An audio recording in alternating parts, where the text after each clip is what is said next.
예, 화요일 묵상의 시간입니다. 믿음으로 가는 이 길에서 왜 불평과 불만이 많은 것일까? 믿음으로 가는 이 길에서 왜 불평과 불만이 많은 것일까? 자, 이런 제목으로 오늘 묵상 또 나누겠습니다.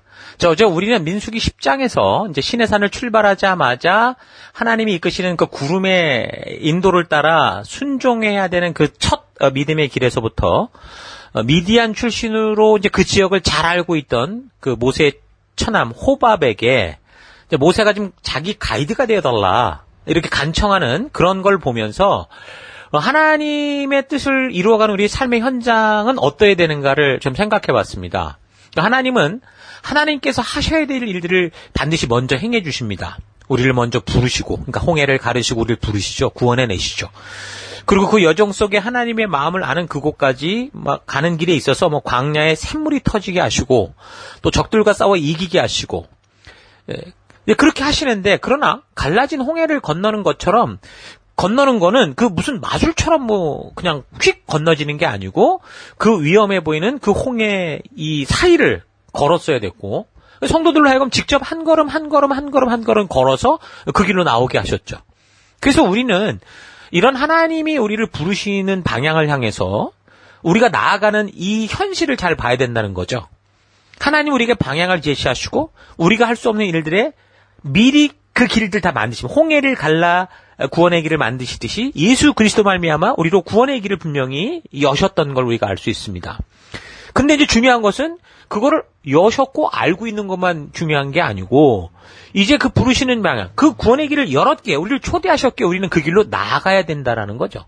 그래서 우리의 서로의 지혜와 실패와 어떤 경험들을 서로 모아서 한 마음으로 하나님이 부르신 곳을 향해 그 어려움들을 개척해 나가는, 그게 이제 믿음의 여정이고 믿음의 삶이다. 이게 믿음으로 살아가는 삶의 현실이다라는 걸 우리가 이제 처음 우리 묵상을 통해 되돌아봤습니다. 자, 그럼 계속해서 이제 11장에서 이제 14장까지는요, 드디어 이제 시내산을 출발해서 가데스바네아에 이르는 그 과정과, 그리고 이제 가데스바네아에서 이제 가나안의 정탐꾼을 보냈었는데, 거기서 이제 부정적인 불신에 사로잡혀가지고, 결국 이 백성 전체가 이제 모세를 대적하고 하나님을 불신하는, 그래서 결국에는 그 약속의 땅으로 가지 못하고 그곳에서 바로 그 가나안의 입구에서 다시 광야로 되돌아 나와서 이제 40년을 방황해야 했던 그 사건의 내용과 그 이유들을 이제 말해주고 있습니다. 그러니까 시내산에서 가데스바네아까지 그 신명기 1장 2절을 참고해 보면요, 그 거리가 10하루길이었습니다. 현대인의 성경을 참고하면 이렇게 나오죠. 시내산에서 세일산을 지나 가데스바네아까지는 도보로 11일이 걸리는 거리였다, 이렇게 말합니다. 자, 그렇게 보면 이제 전통적인 해석에 따른 경로, 그 시내산, 지금 우리가 시내 광야 쪽에서 올라가는 그 경로로 따지면 그 에돔 족속이 있는 세일산을 거쳐서 가데스바네아 쪽으로 가야 되는데, 그렇지 않고 이제 사우디아라비아 쪽이다라고 하는 그런 신규 해석을 갖고 볼 때는 세일산 동쪽이 이 가데스바네아였기 때문에 세일산을 통과하지 않고도 이제 거길 도착할 수 있었을 거예요. 어쨌든 이 여정에서 발생하는 여러 가지 일들이 있었는데, 그래서 아마도 11일 길이라고 해도 막 후룩 올라간 게 아니라, 걸어서 11일 길이라는 게 충분히 쉬고 놀고 먹고 하는 게 아니라 부지런히 갔을 때 그 길 정도라는 거니까, 그 여정 속에 이제 여러 가지 많은 사람들이 가다 보니 속도도 느려졌을 것이고, 그 다음에 여러 가지 지체되는 일들이 있었다고 볼 수 있겠죠. 그래도 적어도 20일 내지 한 달 정도 안에는 충분히 갈 수 있는 그런 거리였다라고 볼 수 있습니다. 자, 그런데 지금 이 사건들을 보면 굉장히 좀 부정적으로 흘러가고 있죠. 자, 다시 말해서 지금 시내산에서 지금 그 벅찬 감격들을 누리고 드디어 이제 우리가 이런 소망을 갖고 살아간다, 희망을 품고 떠난 지 지금 얼마 되지 않았다라는 건데, 근데 그 약속의 땅을 향한 그 여정이 시작된 지 얼마 되지 않아서 지금 백성들에게서 자꾸 불평과 불만이 터져나오기 시작하더라는 거야. 그러니까 시내산을 떠난 지 불과 며칠이 안 되어서 그 길이 고생스럽다 불평하고, 고기 먹고 싶다 불평하고, 이런 일들로 인해서 어디까지 그 지경이 이르렀냐면 그 짧은 시간이었잖아요. 근데도 하나님의 경고로 막 불이 내리고, 또 그 많은 사람들이 불평하다가 고기를 줬는데 고기 먹다가 막 죽어가고 이런 상황이 됐거든요. 근데 우리가 잊지 말아야 되는 게 있습니다. 그러니까 사람들이 불편을 토로한다 그래가지고 무조건 하나님이 벌하시는 그런 분은 아니에요. 우리가 이미 창세기부터 하나님의 성품을 우리가 계속 알아왔고 하나님이 누구신지를 우리가 지금 분명히 살펴왔는데 그런 하나님은 아니시죠. 그리고 우리가 지금 광야의 여정을 볼 때 타당한 불편에 대해서는요. 하나님이 근원적인 문제를 해결해 주시는 하나님이세요. 그 광야에서 이 사람들이 먹을 물이 없을 때 그건 사람이 해결할 방법이 아니잖아요. 그러니까 그런 근원적인 문제를 해결해 주신 하나님이셨죠. 그 이집트에서 종살이 할 때도 마찬가지예요. 그 백성들이 어떤 이유로든 결국 거기 400년 동안 살게 되면서 결국 그들이 당하고 있는 고통과 불평과 불평등은 이게 사람의 힘으로 해결될 게 아니었거든요. 그래서 하나님이 그들을 찾아가 주셨고 먼저 그 다음에 그들을 붙잡고 놓지 않는 사탄과 같은 이집트를 벌하는 그런 일들이 있었죠. 그리고 그 이후의 여정도 생각해 보세요. 아까 말한 것처럼 광야에 물이 없는데 200만이 넘는 백성들이 그걸 어떻게 먹습니까? 근데 그 문제를 해결해 주신 거예요. 그 불편에 의해서 막 항의하고 막 불평불만 같은 소리를 할 때 하나님은 기꺼이 들어주셨어요. 그리고 저들의 스스로 해결할 수 없는 그 문제들을 해결해 주셨었죠. 자, 그런데 지금 여기 지금 시내산을 떠난 거예요, 이제는. 그래서 가나안으로 가는 이 여정에서 그 길지도 않은 시간 속에 막 하나님의 경고의 불이 내리고 이런 이유들은 뭘까요? 그러니까 여기 지금 11장에 나오는 두 번째 그 불평불만 사건의 공통점을, 두 번의 불평불만 사건의 공통점을 잘 보면은 홍해에서 시내산으로 그 오는 과정의 불편을 항의하는 것과는 좀 다른 의도가 그 마음의 뿌리에 있는 것을 우리가 알 수 있습니다. 그건 뭐냐면 결국 욕심, 정욕, 탐욕이었어요. 11장 33절부터 보면 그들은 이렇게 잡아들인 고기를 실컷 먹었다. 그렇게 실컷 먹은 메추라기 고기가 아직 이빨 사이에 끼어 있는데 여호와께서 전염병을 퍼뜨리셨다. 여호와께서 노하신 것이다. 수많은 사람들이 목숨을 잃었다. 그래서 이스라엘 백성들은 그곳을 탐욕의 무덤이라는 뜻으로 기브롯 핫다아와라 이름을 지어 불렀다. 욕심 때문에 죽은 사람들을 그곳에 묻었기 때문이다. 이거 분명히 말하죠. 욕심 때문이라고. 그러니까 탐욕이라는 게 뭐예요? 아무것도 없어서 막 불평하는 게 아니에요. 충분히 나누고 누릴 수 있는데 그럼에도 불구하고 더 갖겠다라는 거죠. 만족이 없는 상태를 말하는 거죠. 그러니까 이스라엘 백성들의 불평, 불만의 뿌리에는 그런 탐욕이 있었기 때문에 결국 그런 욕심을 채우다가 죽어갔다라는 거예요. 죄라는 게 뭡니까? 하나님의 의도와 부르심을 알매도 불구하고 결국 자기의 욕심을 따라 끝까지 그 고집을 버리지 않고 탐욕 속에 행하는 그런 행동이 죄인 거죠. 자, 그래서 이제 11장, 12장은 결국 이런 일들, 이 불평불만의 일들이 13장, 14장으로 가면 결국에는 이 가나안 정복의 실패의 뿌리가 된다라는 걸 말해주고 있는 겁니다. 11장 1절에서 3절은 그 이스라엘 백성들이 고생스럽다고 불평하다가 불이 내리는 사건, 그러니까 다베라 지역에서 벌었던 사건이었는데 4절 이후에 탐욕으로 징계를 받는 이 기브롯 핫다와 사건에서 고기를 먹고 싶다고 불평을 시작한 사람들이 누구냐면 출애굽 당시 그 이스라엘 민족을 따라 나왔던 이방인들이었어요. 그러니까 4절에 굳이 이방인들의 불평으로 인해 생긴 일이다라는 걸 지금 기록하는 걸 볼 때 결국 불평, 불만은 어떤 거예요? 어디서 나오는 거예요? 목적을 모르는 사람들, 사명을 모르는 사람들에게서 나오고 또 이건 강한 전염성이 있어서 한 교회 공동체 안에서도 열심히 순종하던 이들까지도 그 길을 믿음으로 인내하고 극복하며 나아가던 사람들까지도 이제 감염시킬 수 있다라는 걸 알게 하는 거죠. 그러니까 이방인이 누구라는 겁니까? 목적이 다른 사람이라는 거예요. 함께 한 공동체 속에 거해 있는 것 같지만 그 길을 같이 걷는 것 같은데 여기 있는 목적은 자기의 목적을 이루기 위해서 자기 스토리를 만들고 자기 것을 위해서 존재하는 그런 사람들이 이제 이방인인 셈인 거죠. 그러니까 한 공동체라는 게 뭐예요? 함께 여기에 있는 목적을 아는, 그래서 그걸 알고 그래서 기꺼이 그것을 위해서 함께 책임을 감당하고 희생하고 또 함께 누릴 수 있는 혜택을 누리고 그러니까 그렇기 때문에 불편해도 함께 이 어려움을 극복해가며 나아가는 그런 사람들이 모인 게 이제 한 공동체죠. 그런데 그런 한 공동체 속에 거하면서도 그 출애굽의 그 기적을 보고 편승한 이 이방인들처럼 그러니까 출애굽의 목적에 대한 관심은 전혀 없어요. 하나님이 지금 무슨 의도로 지금 이걸 하시는지 자기는 전혀 관심이 없어요. 왜냐하면 자기가 원하는 그 기적과 이런 어떤 능력들만 자기가 필요하기 때문에 그러니까 자신이 원하는 기대만 지금 이렇게 갖고 있던 사람들이었다라는 거죠. 근데 그런 사람들은 어때요? 다 각자의 꿈을 꾸고 있기 때문에 한 공동체에서 뭔가 자신을 희생하고 서로를 더 책임지고자 하는 바른 길로 가는 그런 삶이 아니라 그렇게 가는 사람들까지도 그 목적을 향해 정말 값어치 있는 땀을 흘리고 있는데 이 값어치 있는 땀이 의미 없는 것처럼 불평과 불만을 전염시키게 될 수 있습니다.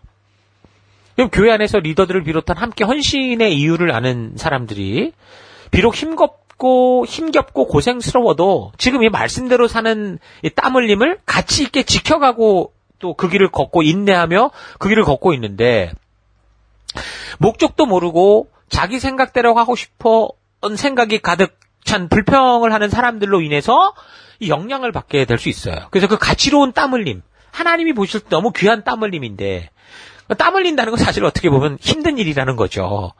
근데 힘들어도 사실은 영광스러운 하나님이 부르신 그 믿음의 길을 걷는 건데 그것보다는 이제 어떻게 되느냐. 불평불만에 감염이 되면 힘들다는 그 감정에만 이렇게 휩싸이게 되는 걸 볼 수 있습니다. 참 안타까운 거죠. 그럴 때 이제 모세의 고백처럼 모세는 사실 이런 상황을 통해 뭐라고 고백했습니까? 막 너무 마음이 무겁고 힘들어서 저 하나님 나를 좀 데려가 주세요라고 할 정도였어요. 그러니까 이런 일을 보는 리더들의 마음은 무겁고 힘겹게 느껴지고 그만 포기하고 싶고 스스로 작아 보이고 그래서 도대체 무슨 방법이 있나 이렇게 한탄하는 그런 일들이 생길 수 있다는 거예요. 여러분 그러나 이런 일들은 사실 뭐 사명의 길을 가는 동안 항상 있는 일이다라는 거 우리가 좀 이걸 좀 잘 기억할 필요가 있어요. 어제도 우리가 말했던 것처럼 하나님이 우리를 부르신 신앙의 기초의 길은 무슨 양탄자가 깔린 길을 가는 건 아니라고 했거든요. 방향은 알지만 그 방향으로 가는 그 앞에 뭐가 있는지 모르는 심지어 우리가 예상치 못한 어려운 일들이 있을 수도 있는 그런 일이라고 그랬잖아요. 그러니까 우리가 조금만 생각해보면 이런 오해가 풀리면 우리 앞에 이제 다가오는 이런 어려움들, 뭐 불평과 불만과 뭐가 됐든 간에 이건 절대로 우리가 이것 때문에 넘어질 일은 아니죠. 절망하지 말고 또 거기에 동요하지 말고 그래서 그럼에도 불구하고 지금 함께 믿음의 길을 걷는 하나님의 부르심을 아는 그 부름받은 하나님의 백성들이 걷는 그 길 속에 함께 우리가 굳건히 이 사명의 길을 함께 감당하며 걸어가야 되는 거예요. 한 공동체에 있다면 어떻게 해요? 그런 한 꿈을 꾸는 동역자가 돼야 되는 거예요. 한 교회 속에서 한 방향으로 정렬된 그런 성도가 돼야죠. 우리 교회 같은 경우 이런 한 방향 정렬을 위해서 교회 시작에서부터 그런 이 방향을 맞추고 있는데 예를 들면 교회 소개반 같은 모임을 하게 됩니다. 교회 소개반을 통해 우리가 가는 이 부르심과 이런 이야기를 하고 그다음에 거기에 따라서 이제 선택을 하게 됐을 때 한 공동체 가족이 될 때 그럼 하나님이 우리를 어떻게 구체적으로 이걸 이끌어 가시는가라는 그런 이야기들도 다 나누거든요. 그러니까 우리 교회가 하는 방법만 옳다라는 게 아니에요. 그게 아니고 우리는 이런 길을 간다라는 그런 얘기를 해주는 거예요. 이런 방법을 우리가 정했고 이 길을 걸을 거다라는 것들을 얘기하게 되는 거죠. 자, 그렇지 않으면 한 공동체에 속하긴 속했는데 결국은 이 방법을 쓰는 이유와 의도들을 모르니까 각자의 생각을 가지고 각자의 목적을 가지게 되겠죠. 그러다 보면 당연히 함께 애쓰고 땀 흘려야 될 때 정말 이때 힘을 확 줘야 되는데 자칫 잘못하면 여기 지금 본문의 이방인들처럼 불평과 불만에 휩싸이고 말 수 있어요. 줄다리기를 할 때 다 매달려서 열심히 당기고 있는데 어느 팀이 이깁니까? 그 힘이 딱딱 모아지는 팀에게 승리가 가는 거죠. 다 땡기는데 땡기는 포인트가 다 다르니까 힘은 힘들어주고 손이 까질 정도인데도 오히려 상대방에게 끌려가는 그런 일들이 생길 수 있어요. 믿음의 길은 여러분 쉬운 길이 아니라 험난한 길이라고 그랬죠. 믿음의 길은 혼자 자기 원하는 대로 가는 길이 아니에요. 서로가 함께 하나님 주신 그 길을 걷는 거예요. 그리고 성경이 늘 말하듯 우리가 한 마음과 한 뜻으로 이 일을 감당해야 돼요. 다시 말하면 우리가 줄다리기를 할 때 딱딱 맞춰서 힘을 주는 그런 집중력이 필요하다라는 거죠. 자, 이런 사실 우리가 잊지 않았으면 좋겠습니다. 자, 그래서 어쨌든 하나님은 이런 일들이 자꾸 생기면서 모세가 이제 거의 죽음의 일을 지경으로 힘들어 하니까 이런 일을 계기로 이제 모세에게 이제 그 70명의 동역자를 붙여주시죠. 그래서 이스라엘은 역사적으로 이렇게 장로들의 공동체를 통해서 나라가 유지되는 그런 형태, 그러니까 나라 형태 자체가 이렇게 이제 공동으로 비전을 알고 함께 가는 그런 형태로 이제 이어져 가게 됩니다. 그래서 하나님은 하나님께 택함을 받은 이 70명의 장로들에게 그러니까 모세를 감동하던 그 똑같은 하나님의 영을 내려주셨다고 그래요. 그러니까 이건 어떤 의미냐면, 그러니까 하나님이 한 비전, 한 사명으로 저들을 부르셨고, 모세만 알던 것을 많은 사람들이 알게 하셨다. 이렇게 보면 되는 거죠. 자, 그런데 그 중에 2명이 성막에 모이지를 못하였었어요. 뭐 일부러 안 온 건지 그건 모르겠어요. 어쨌든 하나님이 회막으로 모이라고 했는데 회막으로 모이지 못했고 2명이 바깥에 있었단 말입니다. 근데 자기가 살던 진영에서 있었던 그 사람, 그러니까 68명은 다 모였는데 2명이 바깥에 있었는데도 거기서 지금 하나님의 똑같은 감동을 받았다. 이런 표적이 나타났다. 지금 그게 나오거든요. 이걸 보고 이제 모세를 중심으로 한 어떤 그 뭉쳐있는 지도력. 그러니까 여호수아 같은 경우가 이런 얘기를 해요. 여기 11장 27절부터 보면 이래요. 소년 하나가 모세에게 달려와 엘닷과 메닷이 진영 안에서 예언하고 있습니다. 하고 전화했다. 젊었을 때부터 모세 곁에서 그의 일을 거들어 주던 눈의 아들 여호수아가 소년이 전하는 말을 듣고는 모세에게 말하였다. 그들을 그대로 둬선 안 됩니다. 이게 애매한 일이죠. 뭔가를 하려고 하나님 모이라고 그랬는데 모이지 않은 2사람이 여기 지금 하나님이 하시고자 하는 그 일이 그쪽에서도 생겨버렸으니까 야 이거 도대체 뭐야? 잘못하면은 이 뭔가 지도력이 분산되고 누구나 다 하나님과 이게 뭐 할 수 있나? 그러니까 틀린 건 아닌데 그러니까 여호수아 같은 경우 그런 게 이제 걱정이 됐던 거죠. 근데 이때 모세가 한 말이 참 중요한 의미를 우리에게 줍니다. 29절, 11장 29절. 그러자 모세가 그에게 말하였다. 네가 나를 두고 질투하냐? 나는 오히려 주께서 주의 백성 모두에게 그의 영을 주셔서 그들 모두가 예언자가 되었으면 좋겠다. 자, 여기서 지금 사용하는 것은 뭐 예언을 했다 이런 식으로 나오니까 우리가 자꾸 본질을 빗나갈 수 있는데 이게 무슨 말입니까? 바로 하나님께서 함께 인도하게 하신 그 모든 백성들에게 하나님의 마음, 그 모든 것을, 그 의도를 알게 하셔서 모두가 그 부르심을 알고 나아가는 그 모세와 같은 리더가 되기를 원한다. 그 말인 거죠. 1000명의 길을 떠나는데 그들이 가는 목적지와 방향을 아는 사람이 한 사람이라면 여러분 그 집단은 참으로 완전히 패닉에 빠져서 혼란 속으로 떨어지고 말 거예요. 여러분 관광을 하나 다녀도 그 관광 그 회사 같은 데서 사람들 모이면 깃발 들고 이리 오세요 저리 가세요 그런데도 낙오되는 사람이 있고 그런단 말입니다. 그러니까 이런 일은 더 복잡한 거죠.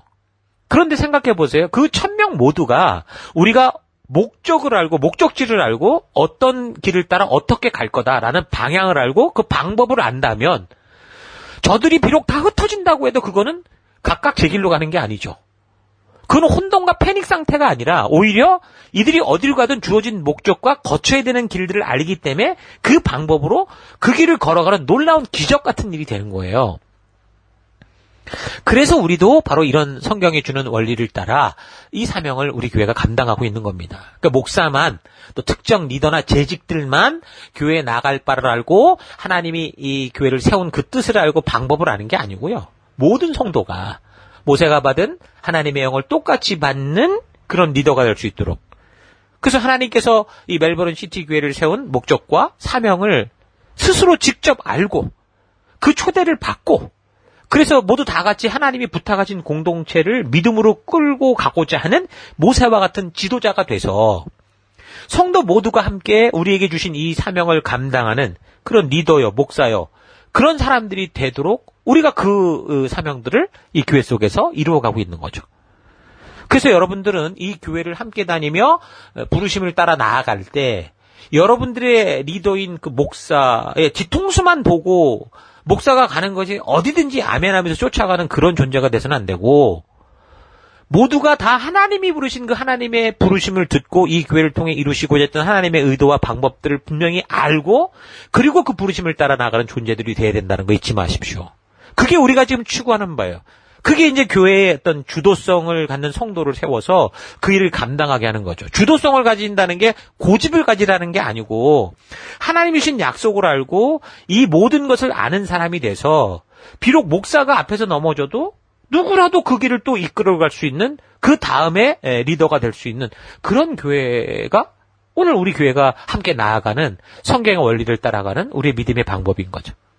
그래서 하나님은 그렇게 모두가 이 리더가 되고 모세가 될 때 서로 함께 한 목적을 잊지 않고 하나 될 수 있는 그 어떤 기준점을 주신 그게 말씀인 거예요.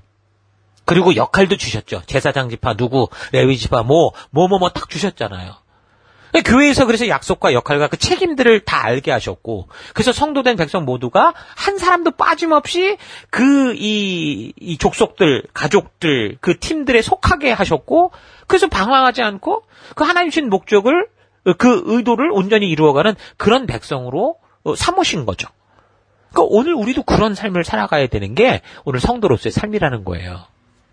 그런데 한 교회에 있으면서 늘 예배에는 빠지지 않고 모이는 것까지는 하는데 자신이 이 교회로 부름받은 이유와 이 교회의 사명과 목적과 그것을 이루는 약속을 만약에 모른다면 그렇게 함께 하나 되어 선을 이루는 삶을 살고 있지 않으면 어떻게 돼요?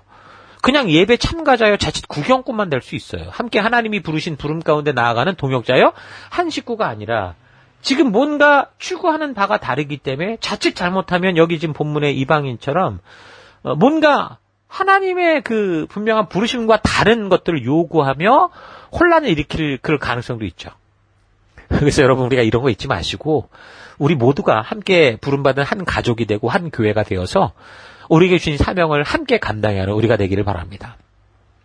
제가 저의 이 과거를 되돌아볼 때도 큰 마음 앞에 어떤 상처나 또는 어떤 그런 상처가 될 만한 일들이 있었는데 마음에 담지 않게 되는 것은 이렇게 하나님이 부르신 이 교회 공동체에 속해 있기 때문에 그랬던 거라고 저는 분명히 확신합니다. 어려서부터 교회에 있으면서 때마다 수련회도 가고 이런저런 부흥회도 참석하고 그러면서 그때마다 어린애가 죄를 지어 얼마나 적겠어요. 근데 전하시는 분들의 말씀을 듣다 보면 분명히 우리가 죄인이라는 걸 아니까 그래도 또 뭔가를 토해내고 또 토해내고 그리고 또 하나님이 용서하시는 그 은혜를 누리고 또 거기에 함께 가는 우리 지체들이 이렇게 있으니까 그 아픈 상처와 고통들이 다 무마가 되는 거예요. 물론 기억 속에 억지로 기억을 하면 아픔이 있지만 그게 내 삶을 방해하고 이런 게 아니거든요. 오히려 그것이 경험이 돼서 더 어떻게 살아가야 되는가라는 지혜를 주기도 하니까. 이런 사실, 하나님이 우리를 소속되게 하는 건 바로 그런 의미가 있어요. 그래서 우리가 소속된 우리의 교회 속에, 우리의 셀 속에서, 또 우리가 이 교회가 추구하는 우리의 약속 속에서 우리가 할 일은 이렇게 이미 주신 방향과 방법이 분명하니 이거를 좀 더 우리 시대에 맞게 계속 이렇게 업그레이드 해가면서 그렇게 우리가 주신 길을 걷는 거죠. 이게 지금 우리의 사역의 현장입니다. 여러분 시내산에 머물 때와 약속의 땅을 향해 가는 이 이스라엘 백성들의 현장은 완전히 달라요. 다시 말해서 우리가 교회 안에 모여서 우리끼리 조싸우니 할 때와 우리가 보냄을 받은 이제 삶의 현장으로 이렇게 다 들어갈 때는 완전히 전혀 다른 상황인 걸 알죠. 그러니까 시내산에 머물 때는 그래도 한 곳에 정착을 한 상태로 하나님이 늘 채워주시는 은혜를 맛보고 또 하나님의 말씀과 방향도 듣고 그러니까 좋았죠. 근데 이제 그걸 가지고 이제 주일 이후에 이제 월요일부터 세상에 나가면 어때요? 그 말씀의 가치를 듣기만 하는 게 아니라 들은 것처럼 살아내야 되고 싸워야 되니까. 그러니까 그 현장은 스스로 이 믿음의 대가를 믿음으로 지불해야 되는 믿음의 실제 그 현장이 나온 거죠. 그래서 우리는 종종 교회 안에 머물면 자신이 마치 하나님의 말씀대로 잘 살아가는 것처럼 느낄 수 있어요. 그러나 정작 세상의 현장에 나가면 어때요? 세상의 현장은 다수의 무리가 많은 사람들이 자기의 편리와 느낌을 따라 흘러가고 쓸려가고 유행 따라가는 그런 곳이다 보니까 성도로서 거기에 바르게 서려고 하면 너무 힘든 거예요. 왜냐하면 저들과는 반대로 걸어야 되고 저들의 가치와는 다른 가치를 가지고 가야 되니까 자기의 느낌이 아니라 하나님의 기준을 따라 거룩한 제사장 나라가 되어 살아가야 되기 때문에 우리는 그 땅에 거할 때 자꾸 저항과 반대를 느끼는 거죠. 그것은 우리의 믿음이 약해서 그런 게 아니에요. 여러분 괜찮아요. 그거는 정상적이에요. 진정한 말씀의 기준을 따라 믿음으로 살려고 하기 때문에 그러니까 하나님의 뜻을 분명히 알기 때문에 사명을 알기 때문에 느껴지는 거예요. 만약에 그런 게 전혀 안 느껴지면 이게 더 큰 문제라고요. 하나님은 여러분 우리를 그냥 교회당에만 모여있게 하려고 우리를 부르지 않았습니다. 진정한 성도들의 그 보냄을 받은 그 어두운 땅으로 우리를 보내기 위해서 우리를 부르신 거예요. 그리고 우리가 살아갈 곳은 이런 교회 안에 모여서 우리끼리 빛을 환하게 밝히는 그런 데가 아니라 빛을 들고 나아가 어둠 속에 가로등처럼 곳곳에 어두울수록 가야 되는 그게 우리가 살아갈 우리의 삶의 터다라고 말씀해 주셨죠. 그러니까 성도가 살아갈 터는 어디예요? 천국이 아니고 우리 정말 죽어서 천국에 가는 그거 이전에는 이 땅을 살아갈 때 우리가 살아갈 곳은 어둠 속 세상 속인 거예요. 그래서 그곳에서 우리가 뭘 해요? 빛을 비추는 거죠. 그렇게 살아가도록 우리를 보내는 것이 하나님이 우리를 세상에 보낸 이유인 겁니다. 자, 그래서 어떻게 보면 연습 경기를 하고 있는 교회 안에서보다 세상은 실제적인 어둠 속에서 빛을 비춰야 되는 그런 실전의 경기, 실제적인 전쟁과 같다 보니까 정말 하나님의 말씀대로 살다가는 이거 뒤처지거나 뭐 낙오하거나, 왜냐면 전부 절이 흘러가니까 막 야 이거 하나님 부른 대로 가다가 나 이거 뒤로 자빠지는 거 아니야? 이러다 완전히 실패하고 야 이거 완전히 이거 걱정되는데 두려운데 이런 것까지 느낄 수 있죠. 그러다 보니까 교회가 아니라 삶의 현장에서 말씀대로 살 것이냐 아닌 것을 타협하는 그런 갈등이 막 생기게 되는 거예요. 근데 어쨌든 이 갈등이 생기는 거는 좀 전에도 말했던 것처럼 뭐 이게 잘못된 기대로 인한 갈등이 아니라 하나님이 분명히 부르신 그 사명을 알기에 사명자로 서기 위한 순종을 위한 갈등이기 때문에 이 갈등은 우리로 하여금 빛을 잃지 않고 서가고 있다라는 그런 확실한 하나님이 함께 하심의 사인이라고 저는 그렇게 생각을 합니다. 그러니까 갈등 자체는 문제가 아니에요. 그래서 하나님의 뜻이 무엇인지 아니까 오는 갈등이기 때문에 이건 건강한 성도의 모습이죠. 그래서 우리가 세상 속에서 말씀대로 살려면 어떻게 돼요? 우리가 느껴지는 그 위협과 어려움 속에서도 하나님의 말씀으로 바르게 서야 되는 거예요. 우리가 말씀대로 살려고 하다 보니까 손해도 보고 손가락질 당하고 왕따 당하고 조롱당하고 그렇게 할 수 있는 현실 속에서 오는 이런 갈등들이 영적으로 살아있다는 증거고, 그러나 우리는 믿음으로 사는 존재다. 하나님의 약속을 따라 사는 존재다. 이런 걸 가지고 어떻게 돼요? 그 길을 걸어가야 되는 거죠. 자꾸 말씀드리지만 이미 세상에서 그런 것조차 느끼지 못해, 갈등조차 없으면 화인 맞은 양심이거나 이미 죽은 양심을 가진 사람일 수 있죠. 하나님의 뜻이 아닌 세상의 가치대로, 세상의 유행을 따라 그 가치대로 살아가면서 너무 당당하고 뭐 뻔뻔하리만큼 수치심도 없는 이런 건 정말 심각한 상태예요. 여러분, 그래서 오늘 이 민수기가 보여주는 이런 사건들을 통해서 나는 지금 어떤 믿음의 상태에 있는가 우리가 잘 되돌아볼 수 있기를 바랍니다. 그러나 하나님의 뜻과 반대로 살아야 잘 살 수 있는 환경 속에서 참된 성도의 모습은 다니엘과 그의 친구들처럼 하나님의 뜻대로 살고자 하다가 풀무불, 용광로에 던져진다고 해도 하나님께서 신실하게 지키고 보호하실 그 약속을 믿고 살겠다는 결단이 있어야 돼요. 그러니까 그리 아니하실지라도 내가 풀무불에 결국은 던져져서 그렇게 순교하는 일이 오게 되더라도, 내가 손해보게 되더라도 나는 성도로서 하나님의 가치를 따라 서겠다라는 그런 결단으로 우리가 살아가야 돼요. 근데 이제 그 결단에서 우리가 자꾸 온전하게 서지 못하고 그 갈등에서 지면 어떻게 돼요? 그 마음에서 이제 거룩한 제사장답게 살아가는 빛된 삶을 자꾸 포기하게 되고 외면하게 되고, 그리고 난 마음에 찔리니까 또 여전히 살아있는 하나님의 음성이 들리니까 다 그렇게 살지 않느냐. 그러니까 다른 사람 손가락질하며 사는 거죠. 저 사람도 그렇고, 뭐 이 장로도 그렇고, 저 목사도 그렇고, 뭐 저 집사도 그렇고, 그러니까 다 그렇게 사는데 뭐 어떡하냐. 나도 어쩔 수 없다. 이런 식으로 결국 핑계와 변명을 대며 살아가게 되는데, 그 결과는 화인 맞은 양심이 되는 거예요. 나중에 이제 그것조차 없어질 거예요. 참 이게 우리가 이 믿음으로 살아가는 현실이 어떤가 우리가 정말 바르게 할 필요가 있습니다. 지금 우리가 성경과 역사를 살피면서 그동안 뭐 우리가 일반 교회를 다닐 때 듣지 못했던 그런 하나님의 분명한 의도가 보이기 시작했고, 그런 우리의 그런 성도로서의 어떤 분명한 사명이 보이기 시작하는데, 그러다 보면 아마도 여러분의 마음 속에서 이제 막 수없는 갈등과 분노와 의문과 핑계와 변명들이 떠오르고 막 별 갈등들이 많을 거예요, 아마. 그렇잖아요. 이전에는 그냥 뭐 율법은 아무것도 아니야라고 생각했는데 그 안에 하나님의 의도가 보이기 시작하고, 지금 민수기 이런 거 보고 아무것도 아니야 생각했는데 지금 여기서 지금 우리가 믿음으로 살아가야 될 우리의 자세와 우리의 태도와 우리의 결단이 막 보이고, 그러니까 그동안 교회를 다니면서도 아무렇지도 않게 행하던 일들이 막 죄다, 또 막 이런 게 뭔가 뭐 아닌데 이렇게 막 이제 진리의 성령으로 말미암아 이제 뭐 깨닫게 될 때 이제 분명히 마음속에 큰 전쟁이 벌어질 겁니다. 그러니까 마음의 전쟁이 있다는 거는, 다시 말씀드리면 어찌됐든 말씀을 통해 내 생각과 다른 하나님의 뜻이 보이기 시작했고 하나님의 음성이 들려오기 시작했다라는 거죠.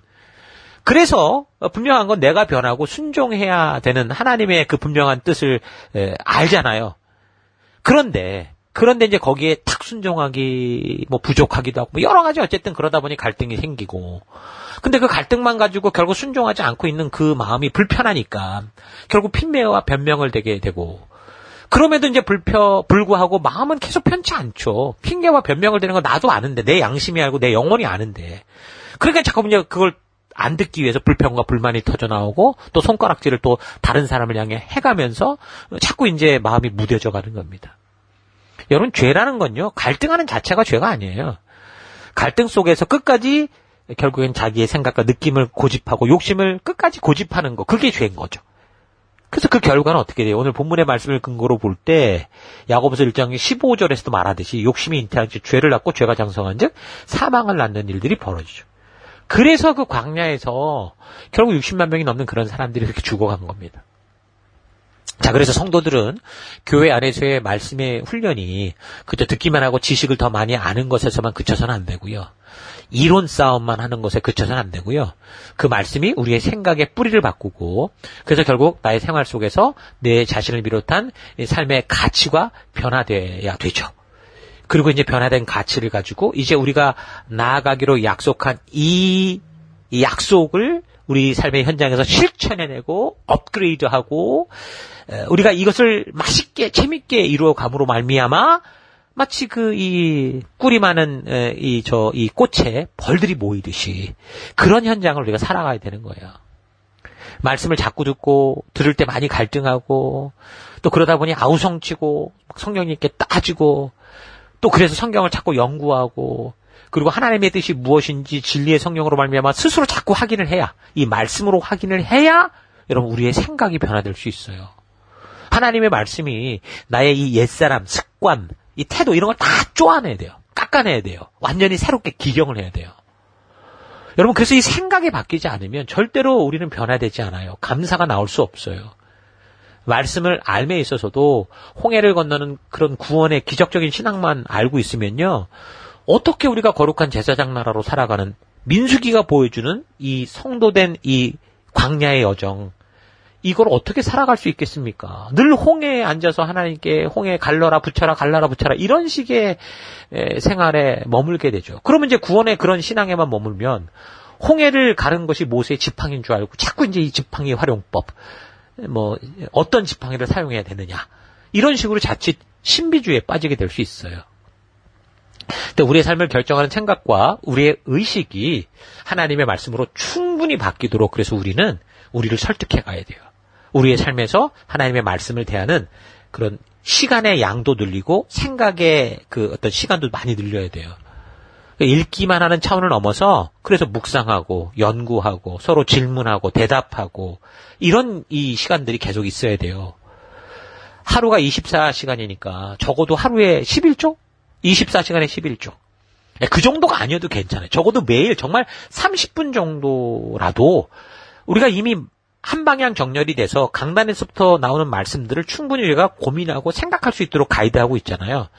충분히 하루에 30분 정도만 한번 고민하고 한번 그런 이 가이드 된 대로 읽고 한번 여러분들이 한번 진리의 성령 하나님을 찾아가 보십시오. 그러면 어떻게 될까요? 분명히 우리의 생각이 곧 바뀝니다. 그래서 우리 하루에 11조의 시간 속에서 반드시 또 이제 30분의 그 묵상과 고민과 이런 것들이 있었다면 삶의 현장에서는 그 들은 말씀 진리의 성령께서 내게 알게 하신 그 가치를 따라 실천해가고 그 반대로 우리에게 대적해오는 것들과 좀 싸우고 이런 일들이 우리에게 있어야 되죠.